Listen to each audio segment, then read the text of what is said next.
Parlons développement des infrastructures dans ce journal. L'autoroute de Grand Bassam est très importante de par sa position et sa fréquentation.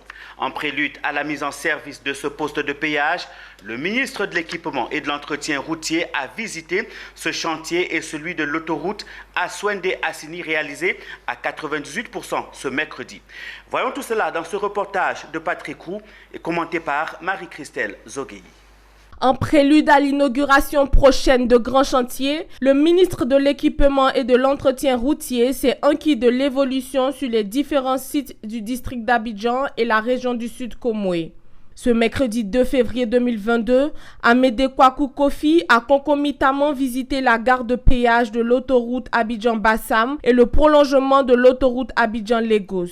Avec pour lieu de départ le rond-point d'Anani et financé à hauteur de 23 milliards de francs CFA par le Fonds d'entretien routier. La gare de péage est composée de 16 voies, dont 8 dans chaque sens de circulation. Toutes ces voies sont à télépéage. Si l'ouverture prochaine de la gare de péage de l'autoroute Bassam suscite des inquiétudes pour les usagers, ils ont à cœur de circuler sur l'ancienne voie. Le ministre Amédée Kwaku Kofi a répondu à cette préoccupation sans langue de bois.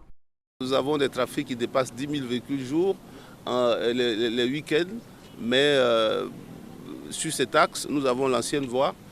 Pour ceux qui ne veulent pas payer, pourront passer de l'autre côté, il n'y a aucun problème. Sur la visite des chantiers, notamment le pont métallique de 4 mètres à Mondoukou et le prolongement de l'autoroute du carrefour Mondoukou au carrefour Aswende, long de 27 km et 2 fois 3 voies, dans le cadre du corridor Abidjan-Lagos, un fait marquant a été constaté. L'autoroute Carrefour Mondoukou Carrefour Aswende contourne visiblement la ville de Bonoa pour rejoindre le carrefour Aswende. Amédée Kwaku Kofi donne les raisons de cette déviation. Dans le cadre du corridor Abidjan-Lagos, donc la route qui va d'Abidjan jusqu'à Lagos, chaque État doit construire une autoroute. Et le tronçon Abidjan-Grand Bassam, c'est le premier tronçon qui a été construit où on est en train de mettre le péage. Alors il y a un deuxième tronçon qui doit aller donc, qu'on était en train de faire entre Bassam et Samo, et on est en train de faire des recherches de tracés. Parce que vous savez qu'entre Bassam et Bonoa, il y a beaucoup de zones marécageuses. Les premières études que nous avons faites nous ramenaient à un peu plus de 4 milliards de kilomètres d'autoroute. Donc ça nous revenait excessivement cher. Il a fallu donc refaire nos tracés. Nous sommes passés beaucoup plus bas.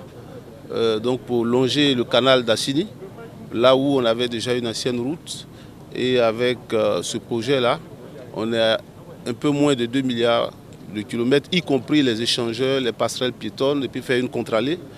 Donc on a un coût qui est relativement bas. Notons que le pont métallique de Mondoukou datant de Mathusalem sera entièrement rénové et livré le 28 février prochain aux populations de Mondoukou. Une réalisation qui va assurément désenclaver cette localité qui s'ouvrira désormais au reste du district d'Abidjan.